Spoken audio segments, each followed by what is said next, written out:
Hello दोस्तों, स्वागत है आप सभी का मैथ्स वाटिका में। दोस्तों मैं हूं रुपेश यादव और इस वीडियो में हम लोग रीजनिंग के 15 वैसे क्वेश्चन को देखेंगे जिसके आपके एग्जाम में आने की संभावना सबसे ज़्यादा होगी।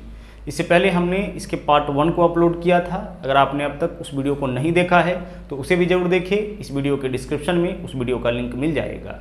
इसके अलावा अगर आप हमारे साथ पेड बैच में जुड़ना चाहते हैं तो इसके लिए आपको प्ले स्टोर से मैथ्स वाटिका एप्लीकेशन को डाउनलोड करना होगा। उस एप्लीकेशन के ऊपर मैथ और रीजनिंग दोनों का ही फाउंडेशन बैच चल रहा है। प्रत्येक बैच का फी वहाँ पे 350 है, यानी 350 में कंप्लीट मैथमेटिक्स और 350 में कंप्लीट रीजनिंग आपको वहाँ पे कराया जाएगा। तो आइए आज के क्लास की शुरुआत करते हैं। आज का पहला क्वेश्चन आपका कथन और निष्कर्ष से है। कथन और निष्कर्ष वाले क्वेश्चन में कथन को आपको बहुत ही ध्यान से पढ़ना होता है और इसके बेसिस पर बताना होता है कि कौन सा निष्कर्ष अनुसरण करता है या कौन सा निष्कर्ष सत्य है। तो देखिएगा कथन क्या है। बोला है कि एक बहुराष्ट्रीय कंपनी के सीईओ ने कहा है कि डे केयर सेंटर हमारे कर्मचारियों को उपलब्ध कराया जाएगा ताकि युवा माँ को अपने बच्चों को खुद से दूर घर पर न रखना पड़े। देखिए, एक बहुराष्ट्रीय कंपनी के सीईओ ने यह घोषणा किया है कि डे केयर सेंटर हमारे कर्मचारियों को उपलब्ध कराया जाएगा। कर्मचारियों के लिए डे केयर सेंटर उपलब्ध कराया जाएगा जिससे जो भी युवा माँ है, जो यंग मदर है, उनको अपने बच्चों को घर पे छोड़ना न पड़े। वो अपने बच्चों को साथ ऑफिस में ला सकती है और डे केयर सेंटर में छोड़ सकती है जहाँ पे उनके बच्चों का देखभाल किया जाएगा। ओके, तो ऐसा बोला गया है। अब इसके बेसिस पर देख लीजिए, इसके बेसिस पर हमें तय करना है कि कौन सा निष्कर्ष अनुसरण करता है। ठीक है, पहला निष्कर्ष देखिए क्या बोला है। बोला है सीईओ ने कार्यस्थल पर एक डे केयर सेंटर खोलने की घोषणा की है। बिल्कुल सही बात है, पहला निष्कर्ष बिल्कुल सही है। यही तो बोला है ना, सीईओ ने क्या बोला है कि डे केयर सेंटर हमारे कर्मचारियों को उपलब्ध कराया जाएगा, मतलब उसने क्या किया है, ऐसा घोषणा किया है। तो पहला निष्कर्ष बिल्कुल सही है। अब दूसरे में चलते हैं। दूसरा निष्कर्ष क्या है। बोला है सीईओ ने अपने महिला कर्मचारियों के द्वारा सुविधा का उपयोग करने की उम्मीद कर रहा है ताकि वे घरेलू दायित्वों के कारण तनाव मुक्त रहे। यह बात भी बिल्कुल सही है। सीईओ जो है अपने महिला कर्मचारियों से इस सुविधा के उपयोग का उम्मीद तो कर रहा है ना, तभी तो इस तरह का घोषणा किया है वह। तो दूसरा निष्कर्ष भी क्या है, बिल्कुल सही है। तो यहाँ पे हमारा आंसर होगा दोनों निष्कर्ष अनुसरण करता है, यानी निष्कर्ष 1 और निष्कर्ष 2 दोनों ही सत्य है। बढ़ते हैं अगले क्वेश्चन में। अगले क्वेश्चन में आ जाइए। यह क्वेश्चन आपका मिसिंग नंबर का है।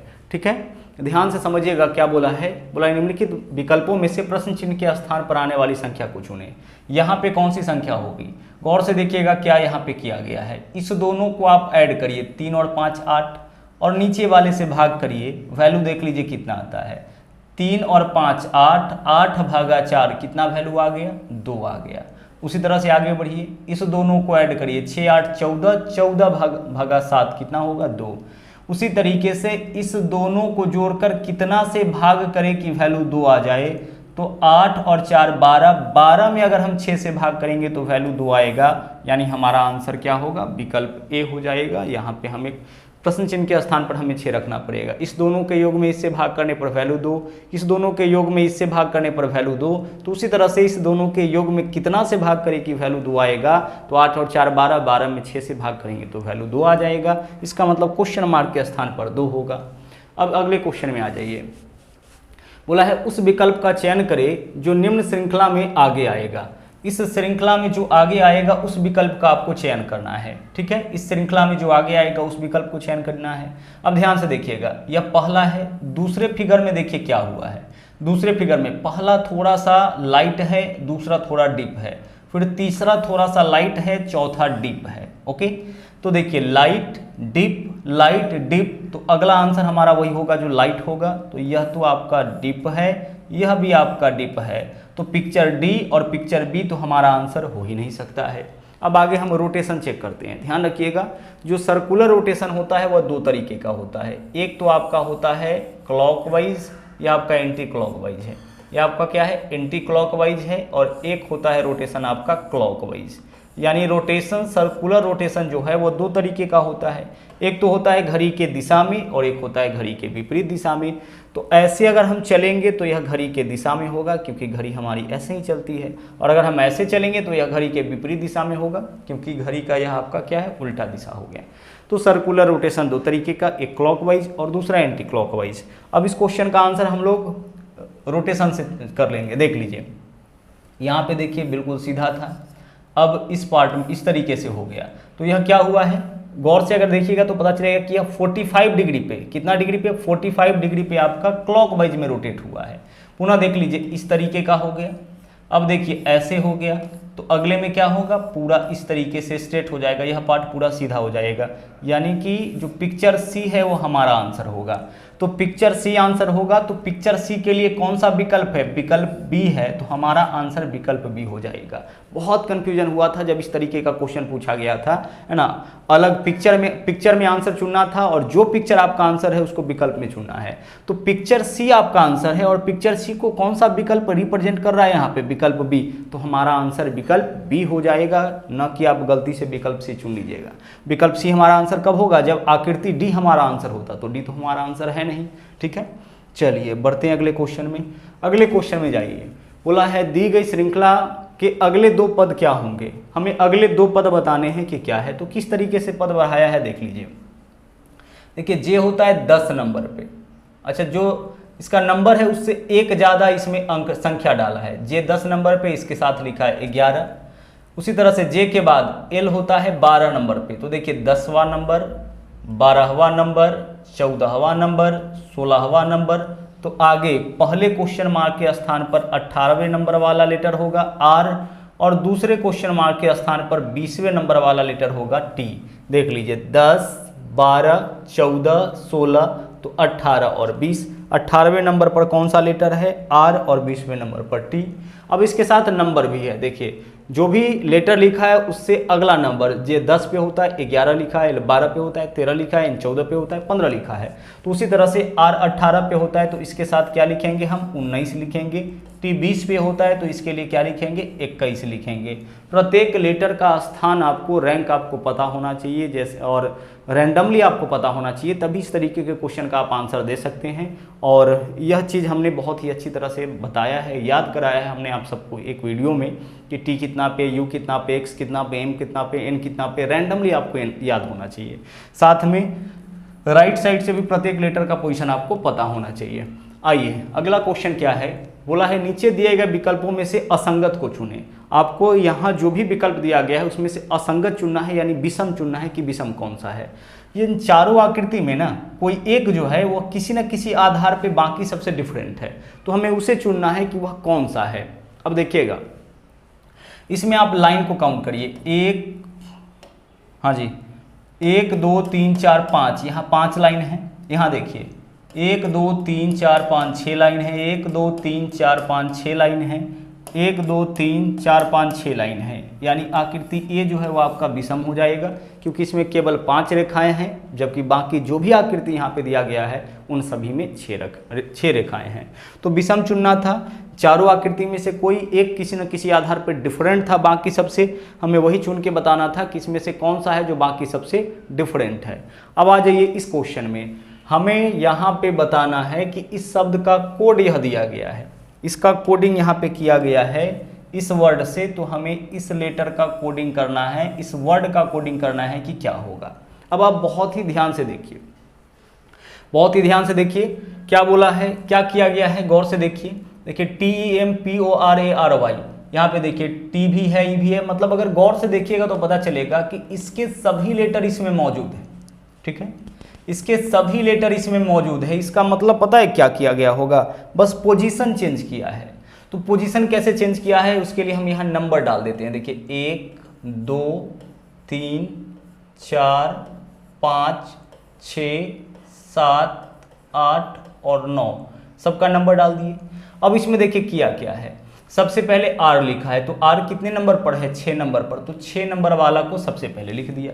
यही तो किया है। इस तरीके से हम नंबरिंग कर देंगे, जब लेटर मैच कर जाए, बस पोजीशन इधर उधर हो, उस केस में हम क्या करेंगे, नंबरिंग कर देंगे। और आप देखिए कि कितने नंबर वाले को सबसे पहले लिखा है, तो सबसे पहले 6 नंबर, उसके बाद पी कितने नंबर पर है, 4 नंबर पर, तो 6 के बाद 4 नंबर वाला, उसके बाद एम 3 नंबर पर है, उसके बाद 3 नंबर वाला, फिर ओ लिखा है, ओ कितने नंबर पर है, 5 नंबर पे, फिर 5 नंबर वाला।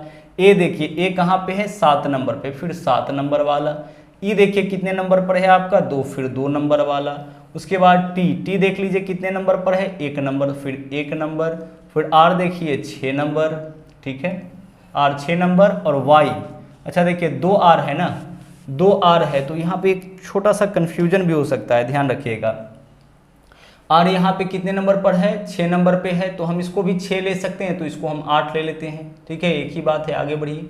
और उसके बाद Y कितना नंबर वाला है, 9 नंबर वाला है, ठीक है। आइए अपने क्वेश्चन का आंसर चुनते हैं, ठीक है। देखिएगा उसी तरीके से नंबरिंग आप कर लीजिए, 1 2 3 4 5 6 7 8 और 9। सबसे पहले 6 नंबर वाला, तो 6 नंबर वाला क्या है आपका n, तो सबसे पहले हम लिखेंगे n। तो n से शुरू होने वाला एकमात्र ऑप्शन है, विकल्प C नहीं है, विकल्प D नहीं है, विकल्प B नहीं है, तो यह 3 विकल्प तो हमारा आंसर हो ही नहीं सकता है। अब n के बाद देखिए 6 नंबर वाले के बाद 4 नंबर वाला, तो 4 नंबर वाला कौन है, m है, तो n के बाद क्या लिखेंगे, m लिखेंगे। उसके बाद देख लीजिए 3 नंबर वाला लेटर कौन सा है, R है, तो फिर हम क्या लिखेंगे, R लिखेंगे। तो इस तरीके से हम लोग अपना आंसर निकाल लेंगे, n m r, बस एक लेटर पकड़े, उससे आंसर हमारा निकल के सामने आ गया, तो विकल्प A जो है हमारा आंसर हो जाएगा। आगे बढ़िए, अगले क्वेश्चन में आ जाइए। देखिए यह क्वेश्चन आपका सीटिंग अरेंजमेंट का है।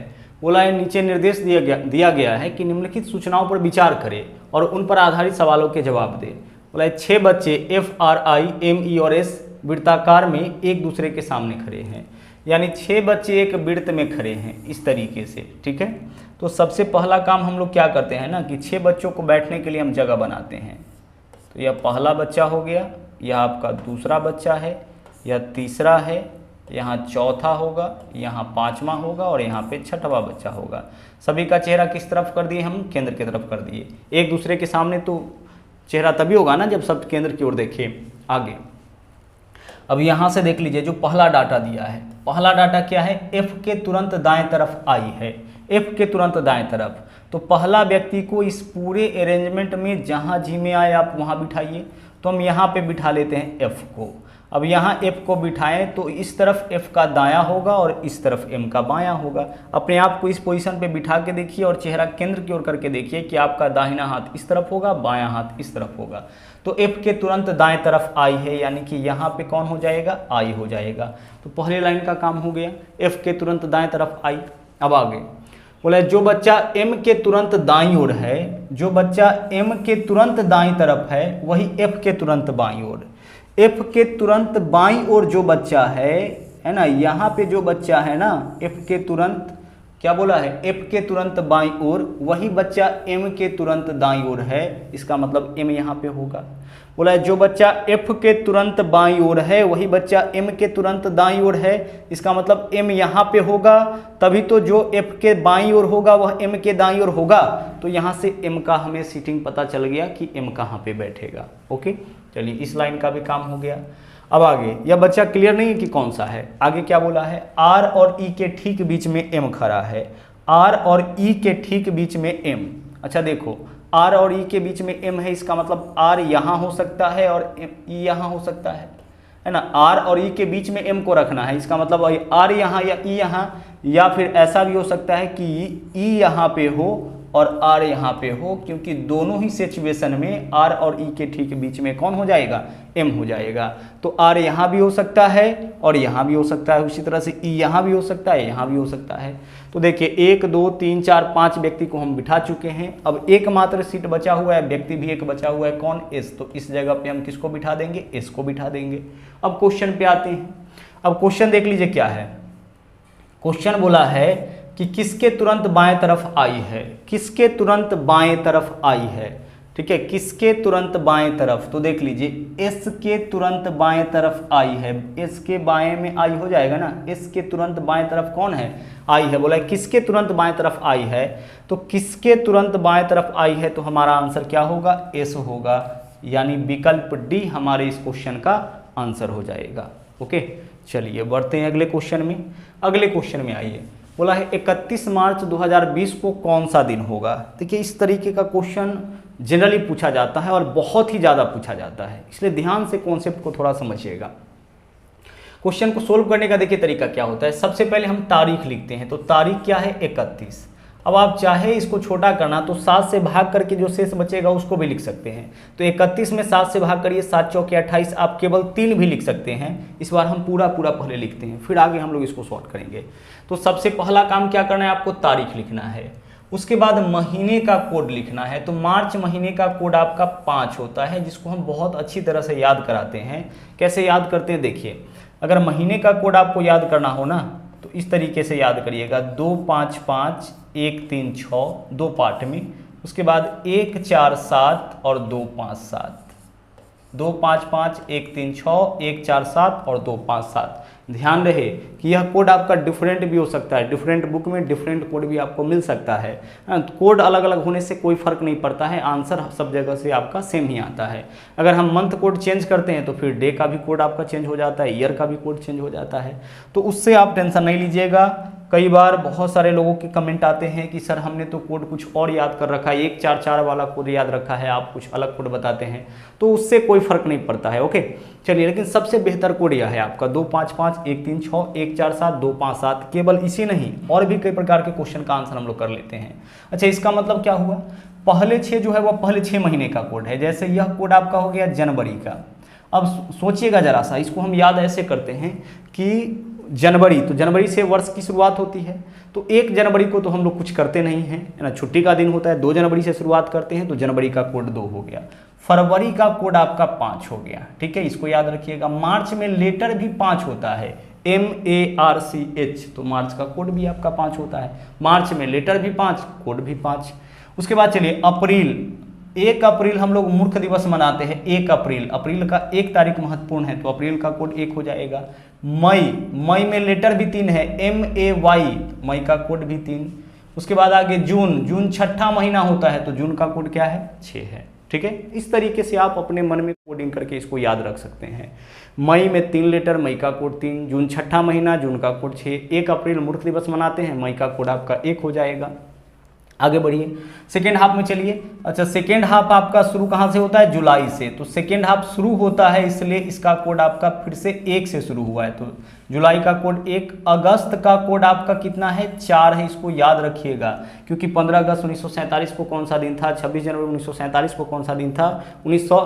कहने का मतलब है कि अगस्त वाला बहुत ज़्यादा पूछा जाता है, तो अगस्त का कोड आपका क्या है, 1 है। उसके आगे अगस्त के बाद क्या है, सितंबर और दिसंबर, है ना। एस से क्या होता है, सितंबर, एस से 7 भी होता है, तो सितंबर का कोड 7 होगा, दिसंबर का कोड भी 7 होगा। सबसे बड़ा महीना है दिसंबर, सबसे बड़ा कहने का मतलब आखिरी महीना है, 12वां महीना है।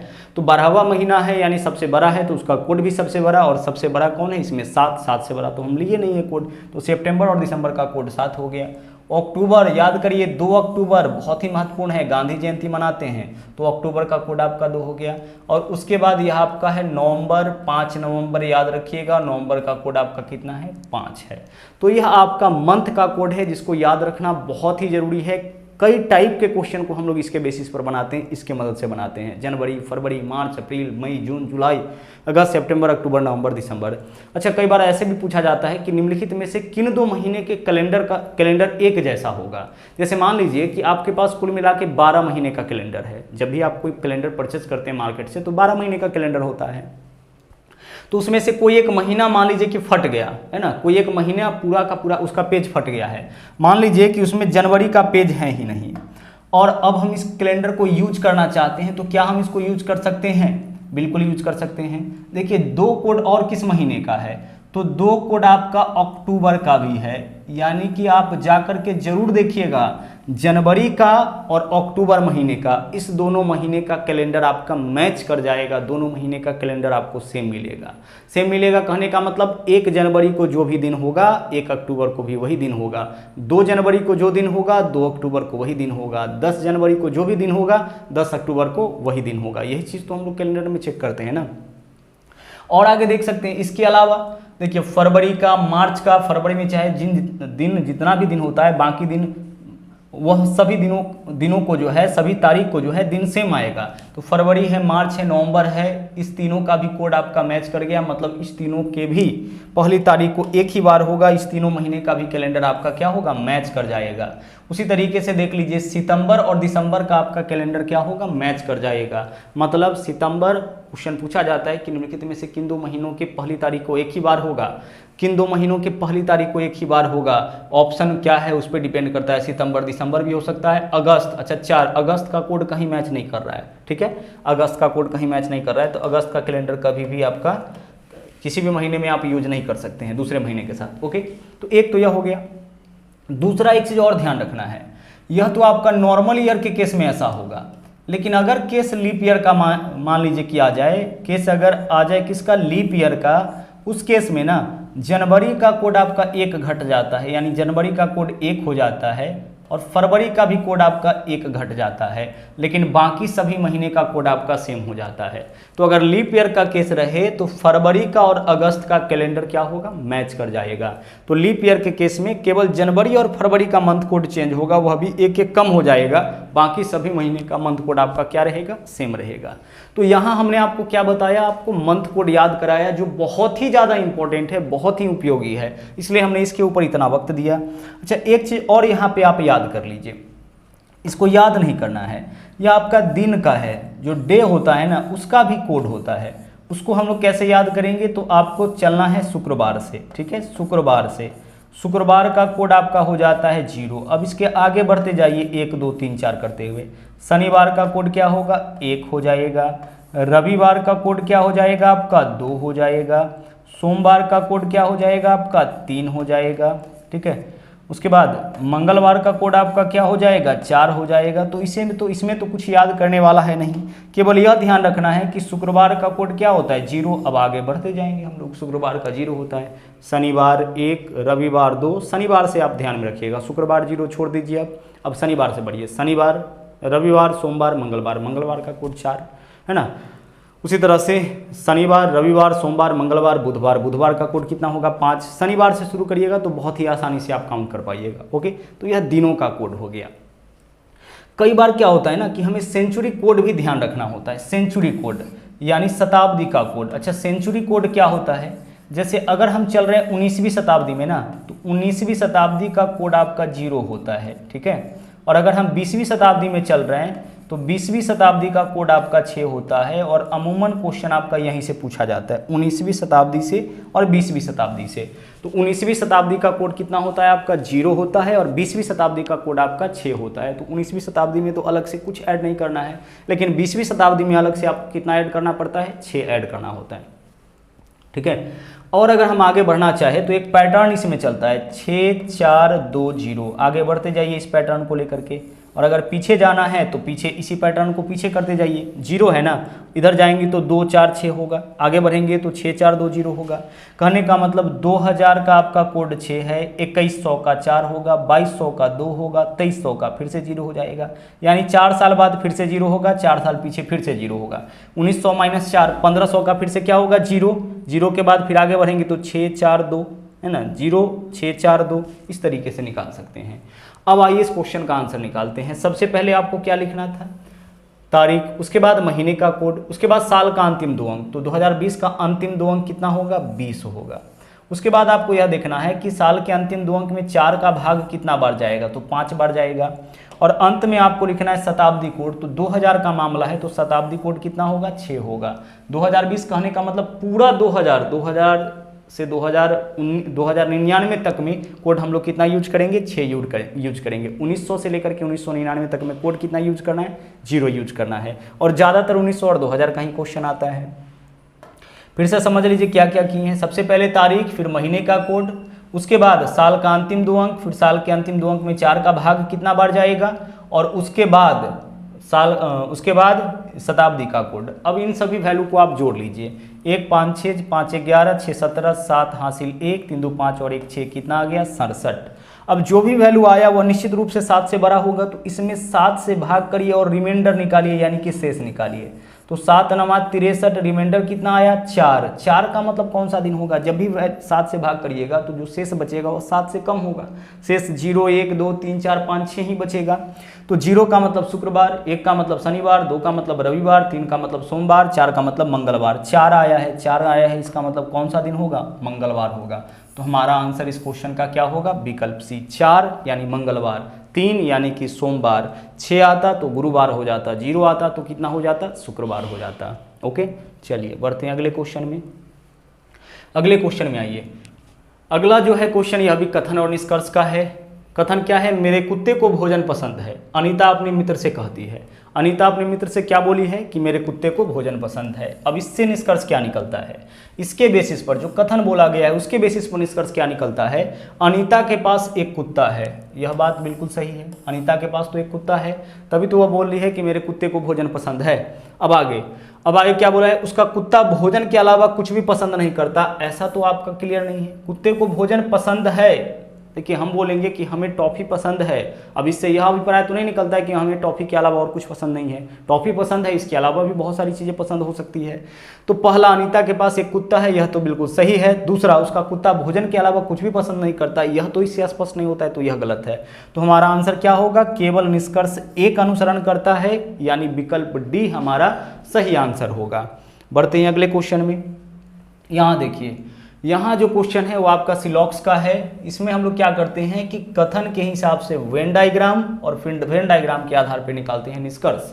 तो कथन देखिए क्या बोला है, कोई रैकून लोमड़ी नहीं है। कोई रैकून जो है ना वह लोमड़ी नहीं है। तो यहाँ पे हम बना दिए रैकून, और रैकून के पूरे पार्ट को हम कर दिए रेखांकित, और हम लिख दिए कि जिसको भी हमने रेखांकित किया है ना, रेखांकित भाग लोमड़ी नहीं है। ठीक है, स्पष्ट आपको करना होता है, जो कुछ भी है फिगर में स्पष्ट करिए। लोमड़ी नहीं है, जिसको भी हमने रेखांकित किया है वह क्या नहीं है, लोमड़ी नहीं है। आगे, कुछ लोमड़ी हाइना है। अब लोमड़ी तो यहाँ है नहीं, तो अलग बना लीजिए। यह क्या है हमारा, लोमड़ी, और लोमड़ी का कुछ पार्ट हाइना है। इसका कुछ पार्ट किसके साथ कॉमन कर दिए, हाइना के साथ कॉमन कर लिए। बस कथन के बेसिस पर वेन डायग्राम बन के हमारा तैयार हो गया। अब आगे हम लोग अपने वेन डायग्राम के आधार पे निष्कर्ष निकालेंगे, तब जाकर के सही निष्कर्ष निकलेगा। निष्कर्ष वह होता है जो निश्चित सत्य होता है। तो पहला, कुछ हाइना लोमड़ी है, कुछ हाइना लोमड़ी है, बिल्कुल सही है पहला निष्कर्ष। दूसरा, कुछ लोमड़ी रैकून है। कुछ लोमड़ी, क्या लोमड़ी रैकून के साथ कॉमन है, नहीं है। क्या लोमड़ी रैकून के साथ कॉमन है, लोमड़ी रैकून के साथ कॉमन नहीं है, तो यह तो गलत है। आगे, कोई रैकून हाइना नहीं है। कोई रैकून हाइना नहीं है, ऐसा तो नहीं है। हाइना इसमें नहीं है वाला एक ही चीज़ पता है कि रैकून जो है वह लोमड़ी नहीं है, सिर्फ रैकून का पार्ट रेखांकित है ना, और जो भी पार्ट रेखांकित है वह लोमड़ी नहीं है। यहाँ क्या बोला है, कोई रैकून हाइना नहीं है। तो हाइना नहीं है कब होता, जब रैकून का पूरा पार्ट रेखांकित होता और रेखांकित भाग के बारे में लिखे रहते कि यह हाइना नहीं है, जबकि जो रेखांकित भाग है वह लोमड़ी नहीं है। रेखांकित भाग जो है वो लोमड़ी नहीं है, यहाँ बोला है हाइना नहीं है, तो यह क्या है, गलत है।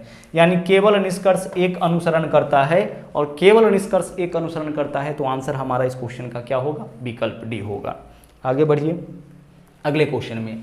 क्लास के बच्चों को पसंद यहाँ पे दर्शाया गया है। यहाँ पे किसी एक क्लास के बच्चों की पसंद को दर्शाया गया है। आपको बताना है इस क्वेश्चन में कि ऐसे कितने बच्चे हैं जो मंगल और बृहस्पति को पसंद करते हैं। जो मंगल और बृहस्पति में कॉमन हो। देख लीजिए, यह क्या है आपका, बृहस्पति है। ठीक है, यह जो वेन डायग्राम है किसका है, बृहस्पति का है, और यह जो वेन डायग्राम है वह किसका है, मंगल का है। तो इस दोनों में देखिए कॉमन कौन सा है, ऐसा संख्या बताइए जो इस दोनों आकृति में कॉमन हो, मंगल में भी और बृहस्पति में भी। तो 13 और 16 है, और 13 + 16 कितना हो जाएगा, 29। मंगल और बृहस्पति को पसंद करने वाले, तो जो इस दोनों में मंगल में भी और बृहस्पति में भी कॉमन हुआ कौन है, 13 और 16। तो हमारा आंसर 13 + 16 यानी कितना हो जाएगा, 29 हो जाएगा। ठीक है, हाँ जी, चलिए आगे बढ़िए। यह क्वेश्चन ब्लड रिलेशन का है, और इसका भी थ्योरी हम बहुत अच्छी तरह से पढ़ा चुके हैं। ठीक है, देखिएगा क्या बोला है, आर पी का पिता है, सॉरी पी क्यू का पिता है। तो पी कहाँ पे रहेगा, ऊपर रहेगा, क्यू कहाँ रहेगा, नीचे रहेगा। पी पिता है यानी पी का जेंडर क्लियर है, तो पी को रख लीजिए ट्रायंगल में, पुरुष को ट्रायंगल में, महिला को सर्किल में। धरती पर जो पहले आया है उसको ऊपर लिखेंगे, जो बाद में आया है उसको नीचे लिखेंगे। पी क्यू का पिता है, पी को क्यू का पिता बना दिए। क्यू पुत्र भी हो सकता है, पुत्री भी हो सकता है पी का। इसका काम हुआ है। आगे बढ़िए, आर पी का भाई है, पी का भाई कौन है? आर, तो आर कहाँ रहेगा? पी के साथ, और आर भाई है यानी इसको रखेंगे हम ट्रायंगल में, इसका भी काम हो गया। आगे एस टी का भाई है, इसमें ना तो कहीं एस है ना टी है, इस लाइन को छोड़ दीजिए, आगे काम करते हैं। टी क्यू का भाई है, टी जो है वह क्यू का भाई है, तो टी कहाँ रहेगा? क्यू के साथ भाई है, तो इसको भी रखिए ट्रायंगल में, इसका भी काम हो गया। यहाँ पे चलिए, एस टी का भाई है, एस कौन है? टी का भाई, तो टी का भाई इसको बनाना है, तो टी के बगल में इसको डालिए, इसको भी रख लीजिए ट्रायंगल में।